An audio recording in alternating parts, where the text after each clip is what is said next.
चल हिरो रोज खाली खाल्ला का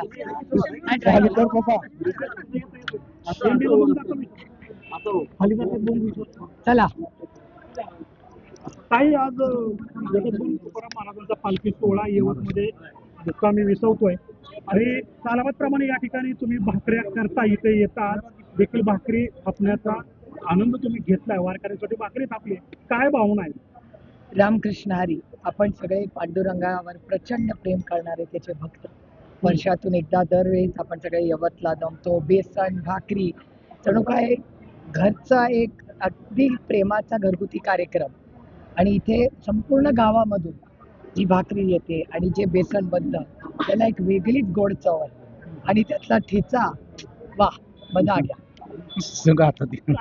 दर्शन घेणार आहात तुकोबारायांच्या? मी नेहमीच पालखीचं स्वागत करते, दर्शन करते, पण यवतला येऊन भाकरी करणं आणि बेसन फुलना फुलाची आपला एक हात लागणं हे माझं मी भाग्य समजते. पाऊस नाही राज्यामध्ये अनेक ठिकाणी. मी एवढंच म्हणेन, मी दरवर्षी एकच माझी पालखीला आणि पांडुरंगाला मागणी असते की चांगला पाऊस पडू दे, अडचणीत आलेला शेतकरी त्याला न्याय मिळू दे आणि या सरकारने जी कर्जमाफी सांगितली आहे ती सरसकट लवकर होऊ दे बाबा. ही तारीखवर तारीख नको. सरसकट म्हणजे कशी? सरकारने आता नियम अटी काढले, ते पोलीसची मागणी होते 8 कमी करावी अशी. रोहित दादांनी जो एवढं मोठं आंदोलन उभं केलं, मी रोहित दादा आणि त्याच्याबरोबर बसलेले असंख्य शेतकरी कार्यकर्ते आणि अनेक नेते राज्यातले जे सगळे एकत्रपणे पंढरपूरला बसले होते, त्यांच्या या संघर्षाला यश आले. माननीय मुख्यमंत्र्यांचेही मी मनपूर्वक आभार मानते की उशिरा का होईना पण त्यांनी कर्जमाफी केली आहे.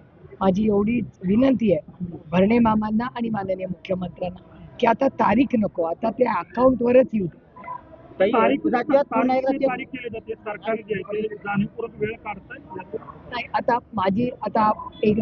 पुन्हा एकदा मुख्यमंत्री म्हणालेत की लवकर होईल, त्याच्यामुळे आपण मुख्यमंत्री आणि भरणे मामांवर विश्वास टाकूया.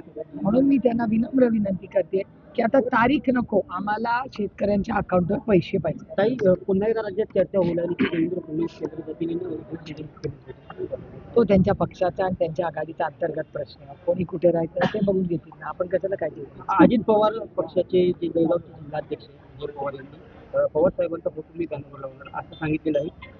पवार साहेबांनी मला परवानगी देखील दिलेली आहे की शेवटी एका कुटुंबामध्ये अनेक वर्ष आम्ही एकत्र काम केलेलं आहे. आदरणीय पवार साहेबांच्या नेतृत्वाखाली राष्ट्रवादी काँग्रेस पक्षाची स्थापना झाली. 3 वर्षापूर्वी काही कटू अशा घटना झाल्या त्या आता सगळे विसरूया आणि मला असं वाटतं राज्याच्या सेवेसाठी सगळे आपण कामाला लागूया. आता दादाही नाही राहिला, आता कशाला ते सगळं जुनं धुणं काढत बसायची. त्यांनी एक निर्णय घेतला, त्यांना माझ्या शुभेच्छा. आम्ही एक निर्णय घेतला, तर आम्ही आपल्या राज्याच्या सेवेसाठी आम्ही काम करत आहोत.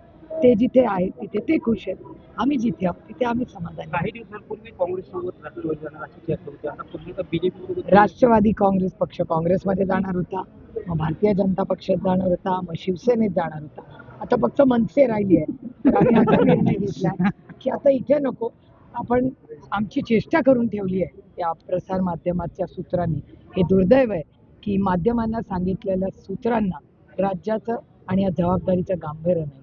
आम्ही फार निष्ठेने आम्ही लोकांची सेवा म्हणून राजकारणात आलोय.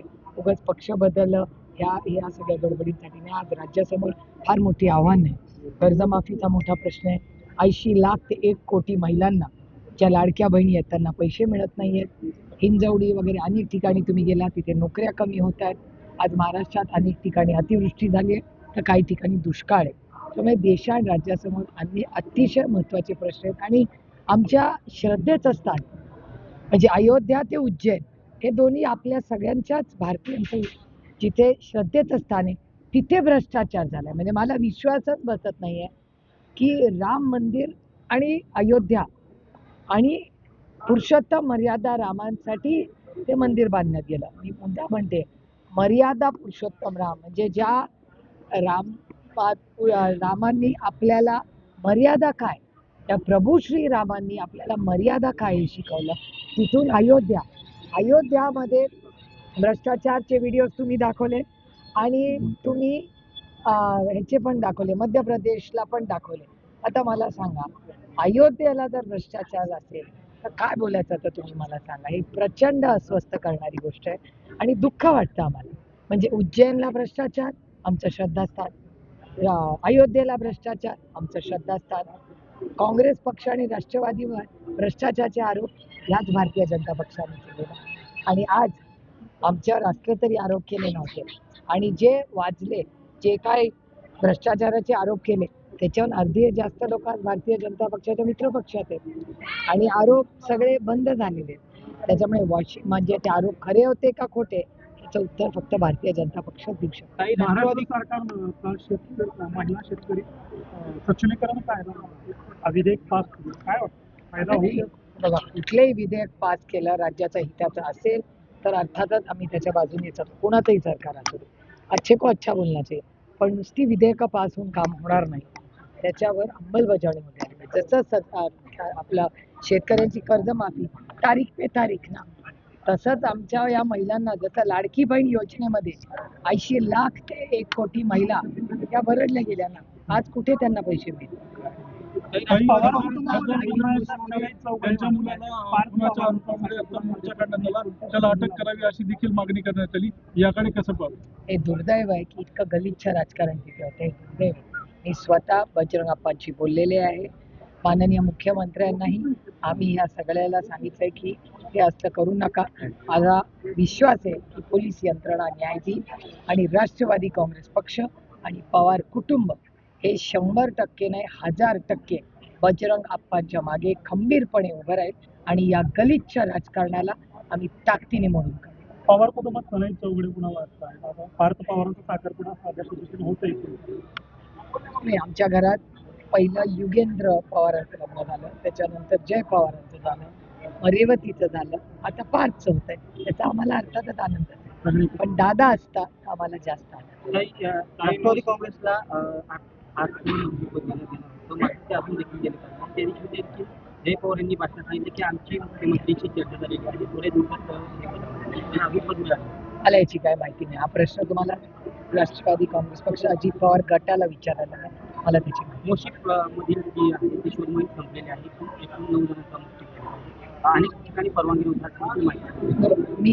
मी स्वतः काल रात्री तिथे गेले होते. PCMC कमिशनर विजय सूर्यवंशी आणि त्यांची सगळी टीम आणि पोलीस यंत्रणा यांचं मी खरंच आभार मानते की गेले जवळपास 72 तास PCMCचे कमिशनर स्वतः आणि त्यांची सगळी टीम आणि पोलीस यंत्रणा हे तिथे जवळपास 3 दिवस सलग दिवस रात्र काम करत होते. हे दुर्दैव आहे, आपण काही लोक गमावले तिथे. आपण खरं तर सगळ्यांना वाचवण्यात यश आलं, पण ह्याची एक पारदर्शक इन्क्वायरी झाली पाहिजे.